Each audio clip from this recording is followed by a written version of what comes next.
Let's jump right in and learn how to use the latch. The latch here is an opening and closing of a lever that is controlled by the mesh itself. So you'll have a mesh that's provided to you, or you can get the mesh separately, and the strips of yarn you can either cut or it could be provided into a kit. They're usually not very long. To do this, you're going to look at the diagram, which I'll show you how to read that in a moment. So to start, put this onto the latch and just go into the assigned one that you would like to go into, go up on its side like this and back out. So you've isolated that one piece. Rotate it up just slightly so that the lever will start catching, so to start closing, and you're going to just pull this up towards the top and then it's going to close. And then you're just going to simply just pull through. So the only way that this really can get out easy is by the lever closing. So you don't need to reopen that before you go in. It'll open on its own. If you're left-handed, you may want to turn it in this direction, not this direction. So put it on. And so when you push in, the lever should just automatically open for you.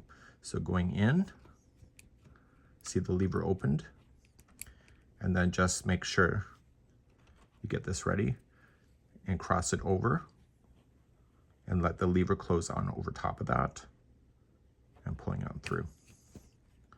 So if it's uneven, just pull up on the one side only, and then you can get it pretty much good to go. So just going in, it'll open. So if you don't put your fabric on first, you can just simply just pull out. It's kind of a mistake of mine. But I'm just going on in, isolate, start pulling back to get that lever to make sure it starts to close, cross on over, and then pull through. So I'm going to take you through diagram reading next.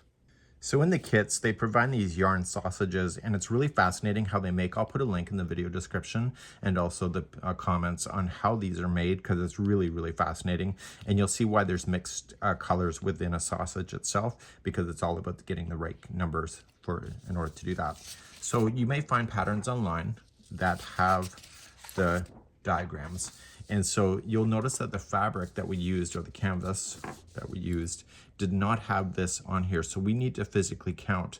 So now what you're going to do is look at the diagram stuff itself, and you can count the number of boxes. They made it pretty easy by putting it into these blue squares. Do you see that?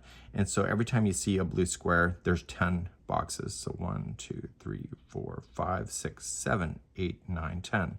So you got 10, 20, 30, and so on. Okay, so it makes it really easy to be able to count that. So they say to start here and just start filling it out. Once you start filling stuff out and getting the right box positions, you don't have to count so manically. So you may want to just position some yarn where you think that the other piece will start, and just kind of work your way up and be able to do it. So we work from one side to the other, so try not jumping around as well. So as you start at the bottom, so when you release these, just pull them towards you so that you can access the next layer, and so on and so on. So if you start jumping all around, these things can get in the way. So be strategic on how you're doing that, and it's really quite an easy process in order to do. So something that you probably enjoy doing in front of the television. This is it for latch hooking.